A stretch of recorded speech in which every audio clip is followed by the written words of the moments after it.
प्रश्न तुमचे, उत्तर आमचे. अचूक, निर्भीड आणि सडेतोड. लोकशाहीचा खरा मंत्र म्हणजेच न्यूज लोकतंत्र. मान्सूनच्या पावसानं आज दिनांक 7 जून रोजी 5:30 वाजेच्या सुमारास दमदार हजेरी लावली आहे. यामुळे वातावरणातील उकाडा कमी होऊन गारवा निर्माण होईल असा हवामान तज्ज्ञांचा अंदाज आहे. गेल्या 2 दिवसांपासून वातावरणातील उकाडा वाढल्यामुळे नागरिक हैराण झाले होते. तर केरळमध्ये मान्सूनचं आगमन झाल्यानंतर लवकरच महाराष्ट्रात देखील मान्सून सक्रिय होईल असा अंदाज हवामान खात्याने देखील वर्तवला होता. तालुक्यात अनेक ठिकाणी पिण्याच्या पाण्याची परिस्थिती देखील बिकट बनली होती.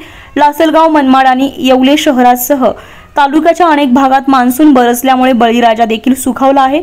सुमारे टपोऱ्या थेंबासह पाऊस बरसलाय. यामुळे लवकरच शेती मशागतीला सुरुवात होईल अशी अपेक्षा व्यक्त केली जाते. उन्हाच्या चटक्यानंतर अचानक पावसानं हजेरी लावल्यामुळे अनेकांची धावपळ उडाली आहे. तापमानाचा पारा अचानक घसरल्यामुळे आणि उकाड्यापासून मुक्ती मिळाल्यामुळे नागरिकांची